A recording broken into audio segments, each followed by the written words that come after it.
గుడ్లవల్లేరు ఘటనపై మహిళా commission serious అయింది.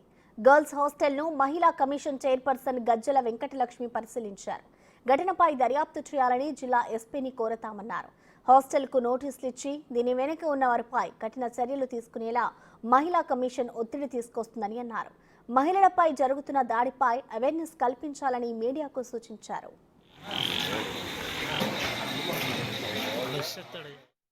మంది స్టూడెంట్స్ అమ్మాయిలు, ముఖ్యంగా అమ్మాయిలు మరి ఒక వాట్సాప్ చాట్ కూడా మాకు చేరవేశారు. ఆ వాట్సాప్ చాట్లో కూడా అనేక విషయాలు ఉన్నాయి.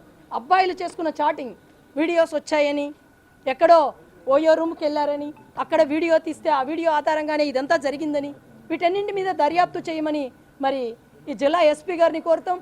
అదేవిధంగా ఈ హాస్టల్కి కూడా నోటీసులు సర్వ్ చేస్తాం. ఖచ్చితంగా ఎవరైతే దీని వెనక ఉంటారో వారందరి మీద చర్యలు తీసుకునేలాగా మాత్రం మహిళా కమిషన్ చేస్తుంది. నిజంగా ఫోర్త్ ఎస్టేట్ అయినటువంటి మీడియాను మహిళా కమిషన్ ఒకటే కోరుతోంది.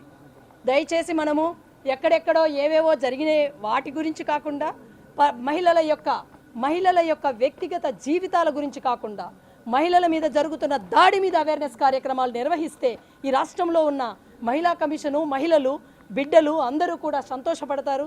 దయచేసి నేను ఒకటే రిక్వెస్ట్ చేస్తున్నా, మీడియా అంతా కూడా మహిళల కోసం అవేర్నెస్ కార్యక్రమాలు నిర్వహించండి. మహిళా కమిషన్ కూడా చేస్తుంది. మీ ద్వారా అనేక మంది ఇప్పుడు ఈ డిజిటల్ కాలంలో మీడియాను ఎక్కువ టీవీ ఛానల్స్ చూస్తూ ఉంటారు కాబట్టి ఇలాంటి అవేర్నెస్ కార్యక్రమాలు మీడియా నిర్వహించాలని మాత్రం